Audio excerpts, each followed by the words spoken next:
Here we go. Settle and camera. And action. The Honourable Woman is a thrilling thriller that's about something very important as well, something that's current and a real situation. Every move, every decision has its consequences. And then underneath that was this ocean of real human life. So it's entertainment, but it's important too. Well, Hugo got in touch with us at Drama Republic at the end of last year and asked if we were interested in doing The Honourable Woman, which was already greenlit, and from our point of view, it's fantastic to have that opportunity. I'd previously done a thriller. Prior to that, I'd come from, I suppose, kind of doing some social comedies, what does that mean? But sort of dramas with funny lines and quite kind of looking into the psyche of people's characters. Then I did this thriller, and on its completion, I was really keen to marry the two experiences. One by the psychological, real sort of investigation, particularly of a woman's psyche, and then the other to put that into this thriller format, which has got a kind of robust armature.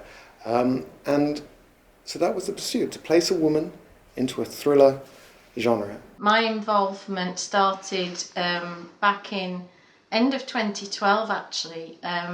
I got a phone call from Greg Brenman, the exec producer, saying, Abby, I want you to have a read of this script that I've got hold of.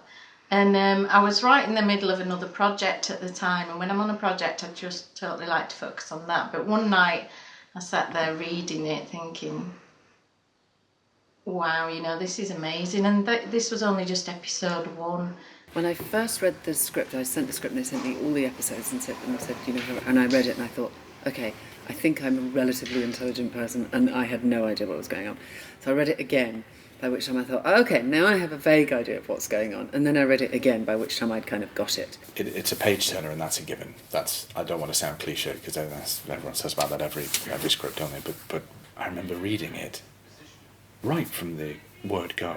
Just kind of like my jaw seemed to be just on the floor. It's rare to read that kind of script, political thriller, and it makes you also discover that politics is a kind of strange and fascinating world. It's like another planet with its own code, and the script was like a huge chess play. It's really thrilling to read a script where there are so many brilliantly written female parts, and Rachel Stein is sort of in a way, the maternal kind of archetype, the mother. I feel like it's been written very generously. Hugo will always make it a bit more complex, and he'll always find ways to keep it interesting, and he will always incorporate any ideas you have yourself. But I used to turn the pages of the script and think, my God, what Maggie Gyllenhaal has to do today. I read the scripts and they were incredible. I mean, I never read anything like them before. On one hand, they had the thriller aspect, which was, Hugo was so good at that. I mean, so expertly, perfectly put together, the twists and turns and the secrets. And then underneath that was this, ocean of real human life.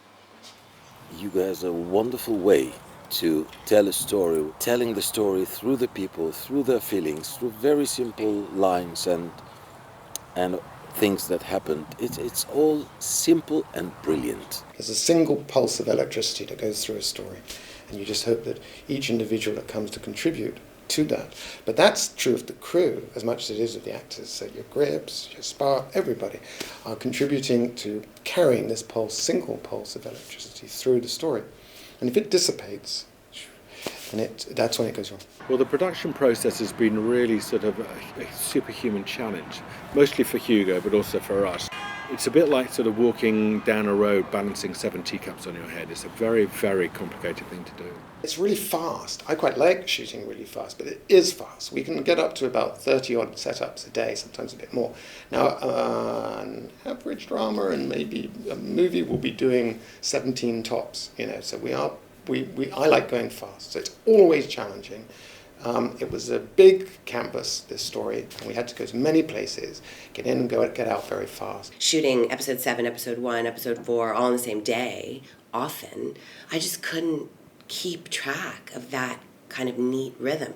So it got really wild and really messy in a way that I loved.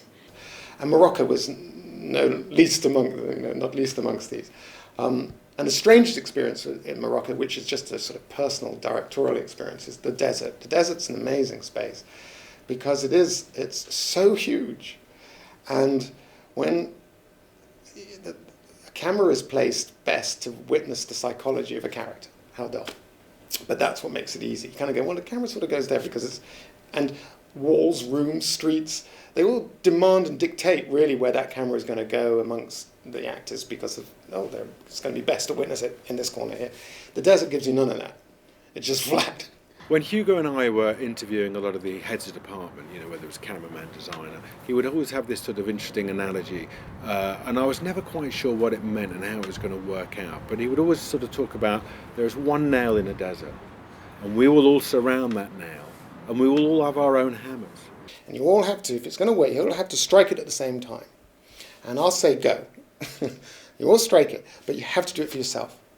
And we will all bring our own contribution to this, but we will all hit this nail at exactly the same time together. And I wasn't quite sure whether that was just a load of old baloney. But actually, in making this show, I realised that he has a form of leadership that allows everybody to do that. I see all these benefits to working on television. I mean, for example, and I know it isn't always like this, but I love the scope of it. I love that you can't, the regular 2-hour rhythm that we're used to following in terms of like a character's emotional life, like maybe 3/4 of the way through, they'll cry and they'll show you what's really in their heart or whatever. And that's amazing, it works, it's worked forever. But in this case, I found it difficult that I know a lot of people have seen episode 1, but they haven't seen the whole thing. And so people will say, oh, we saw episode 1 and we saw this. And I feel like, but you haven't seen it.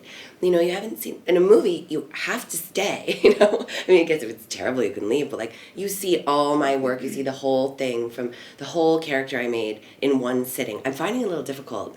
I keep saying to people, no, it's just the tip of the iceberg, episode 1. There's so much more. Long-form storytelling has been particularly pioneered, well, on both sides of the English-speaking world.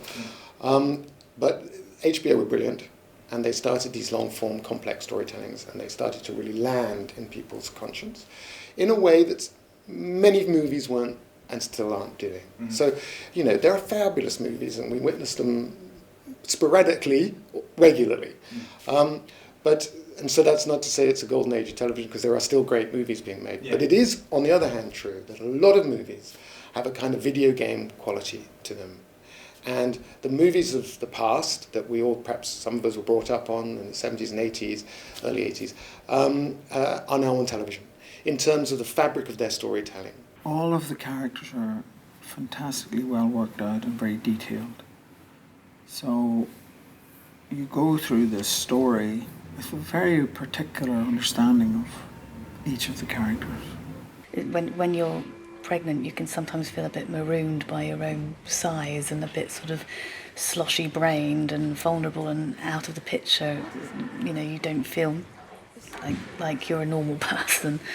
And I think it's been written with a great generosity towards that. I think Hugo knows what it's like for a woman to go through pregnancy. And that's one of the wonderful things about Hugo's writing, that he doesn't write carbon, little cut-out cartoon characters. He writes really great characters, so every now and then almost everybody gets to do something that you go, really?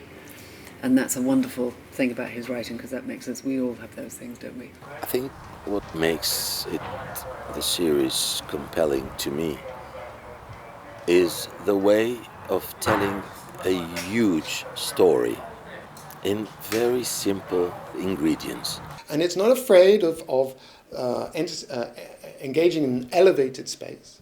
So, big things happen. That's all psychologically grounded and really, I think, truthfully explored. But, big stories, big key moments, set pieces, for which I suppose I had a reputation before, have been developed and maintained. So the issues of suspense and the thriller elements, which I think I see no reason that you can't engage in really quite complex issues around the genre of a thriller. It shouldn't kind of belittle either or elevate the other. It's something that I think you can keep a nice tension between. Each director got his own vision. Each director comes with his own background story, and it's new. It's like born. It's like getting a life, and you don't know what it's gonna happen, but you just jump and you take the same boat and you travel with this. I remember asking Hugo what was his motivation for writing this ridiculously extraordinary piece of writing, and he said he wanted to deal with an argument, and there's no bigger argument on the planet right now than Israel and Palestine. And I was like, yeah, okay, yeah, I'll take that. At the heart of it is this honourable woman who is just desperately trying to do the right thing. When you read it, it's agonising to read, because you think, come on, give these people a break. They're desperately trying to create peace and do the right thing, and do the right thing by everyone. And yes, that involves a certain amount of change, but good change. Let's go with them on that journey. What's wonderful about this whole series is that it's about an irreconcilable political situation, and it's about people within that are looking for reconciliation. I think that's what makes it immensely poignant, because it's on an understandable level. I like the space to explore something in a way and in a rhythm that is unpredictable, and I was so kind of proud to see it on screen.